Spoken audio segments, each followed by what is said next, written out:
नमस्कार। वंदे मातरम।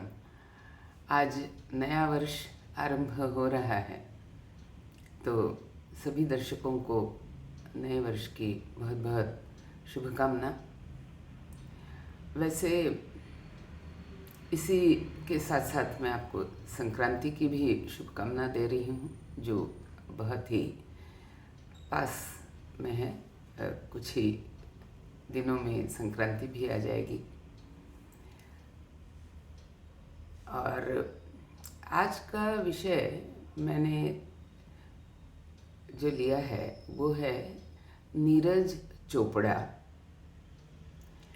बनाम खेलो रमी बनाम जीएसटी। अब मैं थोड़ा सा ये बताना चाह रही हूँ कि नीरज चोपड़ा में और खेलो रमी में क्या अंतर है। हमारे देश में खेलों को लेकर के अचानक से बहुत अधिक जागरूकता आ गई है। कुछ हद तक इसका श्रेय नरेंद्र मोदी जी को जाता है, जिन्होंने खेलो इंडिया का नारा दिया और हमारे खिलाड़ियों को प्रोत्साहित किया कि वे अपना कौशल्य दिखाएं, अधिक अच्छी तरह खेलों में भाग लें। उनके लिए अगर भारत सरकार के मंत्रियों को सुने तो वो बताते हैं कि खेलों के लिए काफ़ी सुविधाएं भी उत्पन्न की गई, खिलाड़ी भी बोलते हैं। और हर प्रकार से हमारे खिलाड़ियों का उत्साह नरेंद्र मोदी जी बढ़ाते हैं। प्रतिवर्ष हम इस बात को पिछले 3-4 वर्षों से देखते आए हैं। तो ये कहें कि देश में खेलो इंडिया की एक लहर सी उठी है और आज के वर्तमान में उस लहर का एक सर्वोत्तम प्रतीक जो है वह है नीरज चोपड़ा, जिसने हमारे देश के लिए कई बार स्वर्ण पदक जीता और अपना स्वयं का ही रिकॉर्ड भी वह ब्रेक करता है। आगे आने वाले दिनों में भी वो अच्छा खेल सकता है। पिछले 20 वर्षों की बात करें तो हमारा एक इसी प्रकार का खिलाड़ियों का प्रतीक हुआ करता था सचिन तेंदुलकर या धोनी। तो इस प्रकार खेल को बढ़ावा देना ये हमारे देश के लिए एक गौरव भी लाता है। जो व्यक्तिगत रूप से अगर नीरज चोपड़ा की बात करें या सचिन तेंदुलकर की बात करें तो उन्होंने खेल के माध्यम से खेला भी, जीते भी, पैसा कमाया और उसके साथ साथ यश कमाया और देश का सम्मान भी बढ़ाया।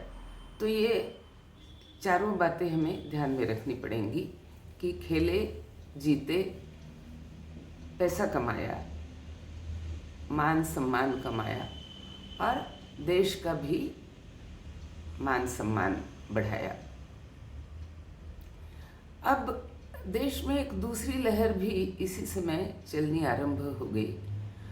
उसने भी यही नारा लगाया, खेलो इंडिया, लेकिन उसने थोड़ा सा एक अपने आप को संभालते हुए खेलो इंडिया रमी या खेलो इंडिया लूडो इस प्रकार की बातें कहना आरंभ किया और अपने ऐप के माध्यम से वो और अपने विज्ञापनों के माध्यम से वे आपको बताते हैं कि आपको लूडो, कैरम, सांप सीढ़ी, रमी ऐसे छोटे छोटे खेल खेलते रहने चाहिए और करोड़ों के इनाम जीतते रहने चाहिए। तो आप खेलेंगे भी और पैसा भी कमाएंगे, जीतेंगे भी। एक वातावरण हमारे देश में बनाया जा रहा है निठल्लेपन का। और वह निठल्लेपन का वातावरण ये कहता है कि आप बैठो, ये सारा खेल खेलो, जीतो, पैसा कमाओ। पूरे विज्ञापनों में सबसे अधिक जोर इस बात पर दिया जाता है कि पैसे कमाओ, क्योंकि जो नीरज चोपड़ा के विषय में मैंने गिनाए 2 अगले मुद्दे कि यश कमाओ, कीर्ति कमाओ, सम्मान देश का बढ़ाओ, वे बातें यहाँ इन रमी या लूडो या इस तरह के खेल खेल करके पैसे कमाने वालों के लिए वो मान सम्मान कहीं नहीं है और उनको उसकी आवश्यकता भी नहीं है। तो पहले हमें ये समझना पड़ेगा अंतर कि अगर नीरज चोपड़ा भी खेल के माध्यम से पैसे कमा रहा है और कोई दूसरा व्यक्ति रमी या लूडो खेल करके पैसे कमा रहा है, तो दोनों में अंतर क्या है? नीरज या सचिन के खेल के पीछे बहुत अधिक परिश्रम, लगन, निरंतरता से परिश्रम करते रहना, लगे रहना, अपने खेल को सुधारते रहना, खेल की कुशलता, इन सारी बातों का समावेश है। उनका फिजिकल फिटनेस बहुत महत्व का हो जाता है। तो ये कहा जा सकता है कि उन्होंने अपनी कमाई कुशलता पूर्वक और परिश्रम पूर्वक कमाई है और उनके खेल में जो उनका जीतने का श्रेय है वह पूरा का पूरा उनका परिश्रम और उनकी कुशलता, इन्हीं 2 बातों पर निर्भर है। बिना परिश्रम के, बिना कुशलता के कोई भी खिलाड़ी इस प्रकार अंतर्राष्ट्रीय स्तर की कीर्ति नहीं पा सकता है। लेकिन क्या हम इन्हें निठल्ला कहेंगे? बिल्कुल नहीं, क्योंकि वे जब खेलते नहीं भी होते हैं तब भी वे खेल का निरंतर अभ्यास करते रहते हैं, अर्थात वे एक प्रकार से अपना परिश्रम निरंतर रूप से, नियमबद्ध रूप से करते रहते हैं। इसके लिए उन पर कई तरह के रिस्ट्रिक्शंस होते हैं, ये ना करो, ये ना करो, ये ना करो वरना तुम्हारा खेल बिगड़ जाएगा, ये मत खाओ, रात में मत जागो इत्यादि। तो बहुत मेहनत की ये कमाई होती है और वहाँ पर दैव या लक फैक्टर बिल्कुल ही, अगर हो भी तो भी मैं कहूँगी कि बिल्कुल ही नगण्य होता है। वहाँ होता है पुरुषार्थ। लेकिन अब हम आते हैं ऐसे खेलों पर, रमी या लूडो, जहाँ पर आपका लक फैक्टर बहुत महत्व का हो जाता है। आपको परिश्रम कुछ भी नहीं करना है, थोड़ी सी बुद्धिमत्ता, अब मैं इसे बुद्धिमत्ता भी नहीं कहूँगी, चलो अच्छा, चलो थोड़ी सी कॉमन सेंस या थोड़ी सी अकल लगाने की कभी कभी आवश्यकता हो सकती है। ये रमी वगैरह की मैं बात कर रही हूँ। इन खेलों का असल जो विषय है वह है कि यहाँ पर आपको बताया जाता है कि अरे आपका भी भाग्य जाग सकता है और अपने भाग्य के कारण आप भी जीत सकते हैं। तो यहाँ जीतने में भाग्य का साथ होना आवश्यक है, ना कि पुरुषार्थ। फिर ये जो खेल हैं इसमें आपको फांसे कैसे, उन पे क्या नंबर लिख करके आते हैं, या अगर आप रमी की बात कर रहे हों तो आपको पत्ते कैसे आते हैं, इस पर भी बहुत कुछ निर्भर करता है।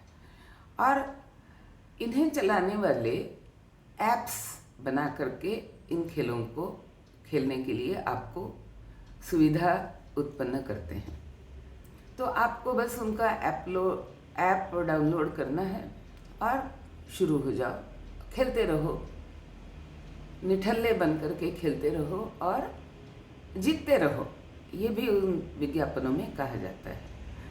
अब ये तो है, सबको पता है कि हर कोई तो जीतता नहीं है, कई लोग हारते भी हैं। तो ये तो एक प्रकार से सट्टा हुआ, जुआ हुआ। तो पूरे देश में भर भर के विज्ञापन आ रहे हैं जो देश की युवा पीढ़ी को यह बताते हैं कि आपको नीरज चोपड़ा या सचिन तेंदुलकर जैसी मेहनत करने की कोई आवश्यकता नहीं है। कोई भी परिश्रम किए बिना घर में बैठ करके आप हमारे ऐप को डाउनलोड करो, खेलो, खेलते रहो और पैसे जीतो। तो इस प्रकार पूरे देश में एक निठल्लेपन को बढ़ावा देने का एक वातावरण तैयार किया जा रहा है और यह देश की युवा पीढ़ी को बहुत बड़े संकट में डाल रहा है।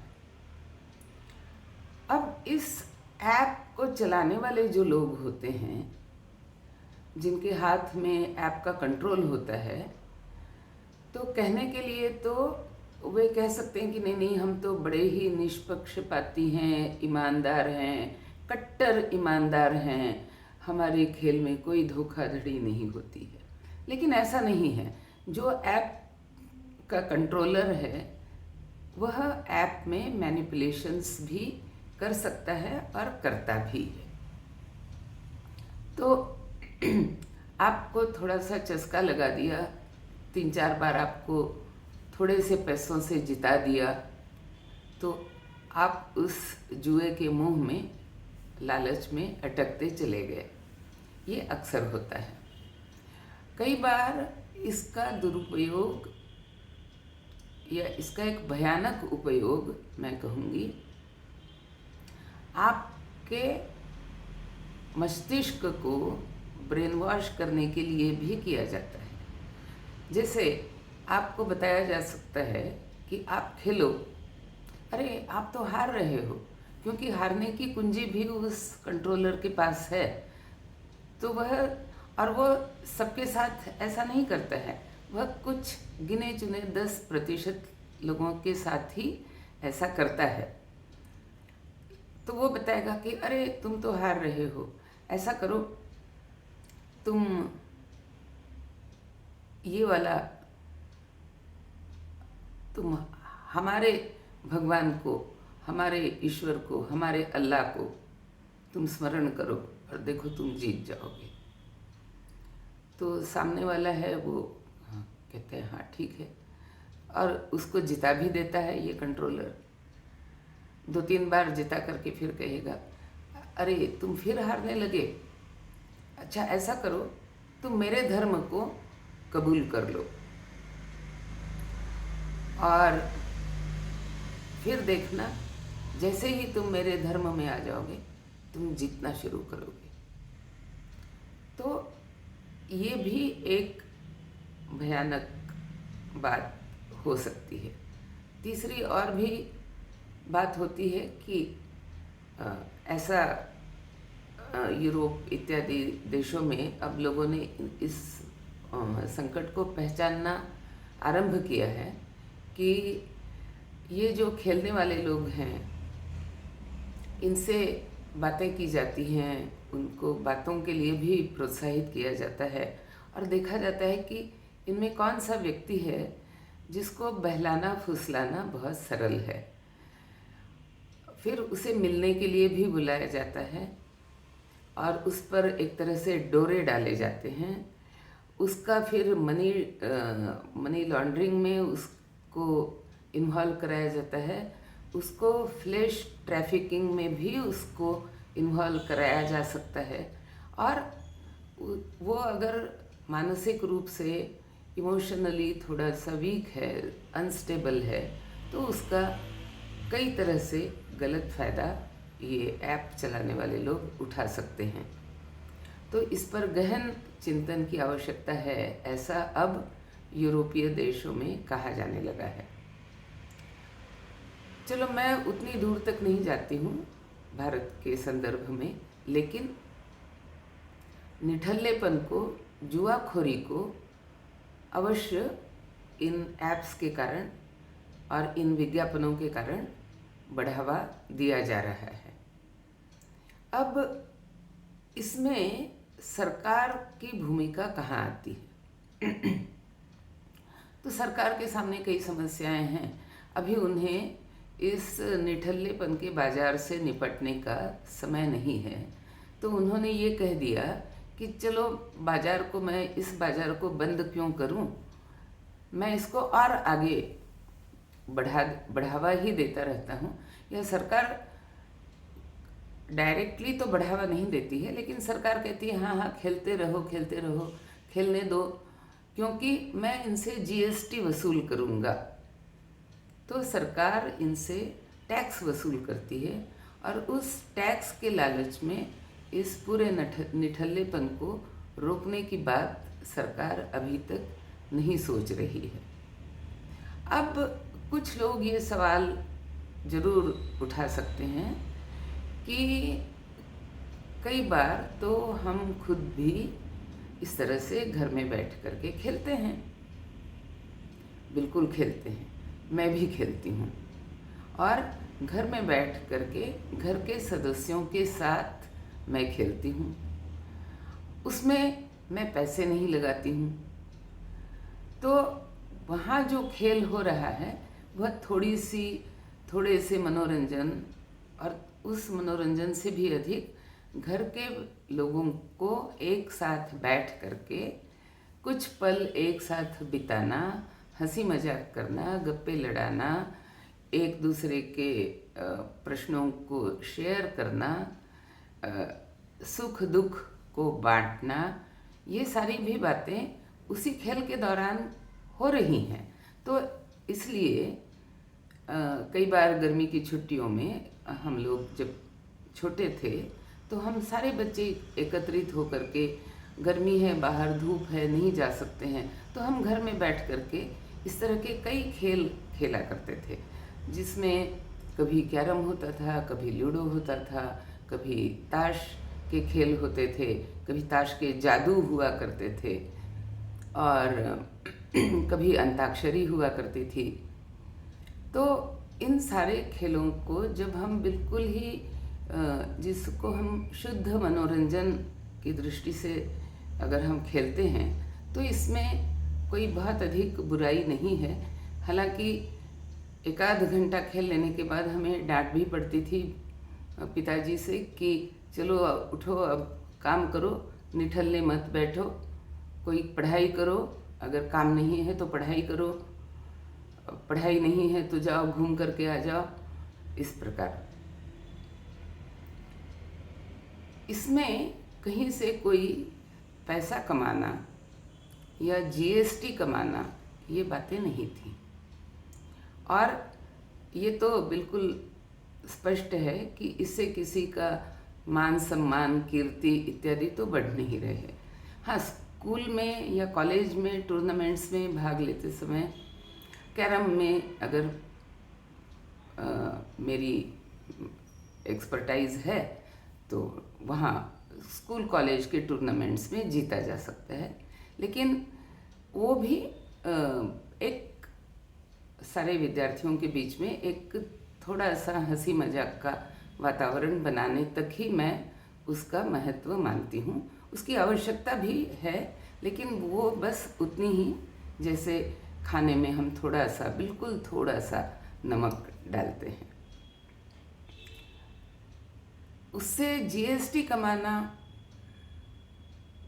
यह मेरे विचार से बहुत ही गलत है, क्योंकि हम लोगों को निठल्ला बना करके अगर सरकार के लिए रेवेन्यू कमाने की बात करते हैं तो कहीं ना कहीं मैं इसमें सरकारी नीतियों की गलती मानती हूँ। अब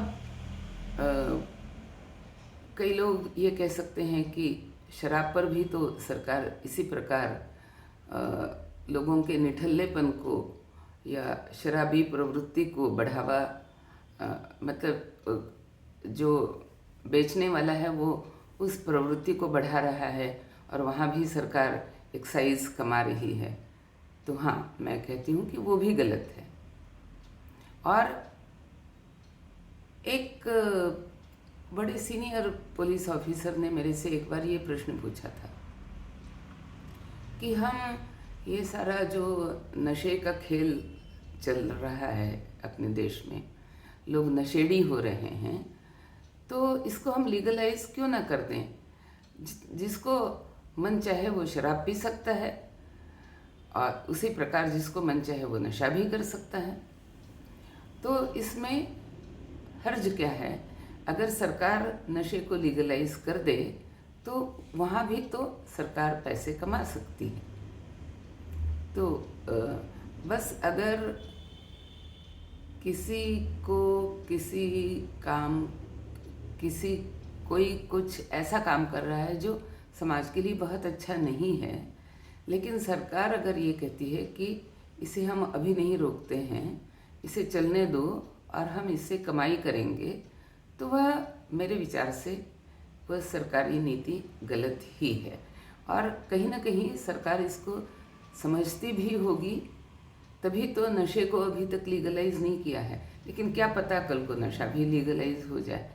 लेकिन यह नशा हो या शराब हो या इस तरह से पैसे लगा करके रमी जैसे खेल खेलना, ये काम हो, ये सारे देश को निठल्लेपन की तरफ, निकम्मेपन की तरफ ले जाते हैं, बुद्धि भ्रष्ट करते हैं, परिश्रम से लोगों को दूर करते हैं और इन बुराइयों से हमें बचना चाहिए।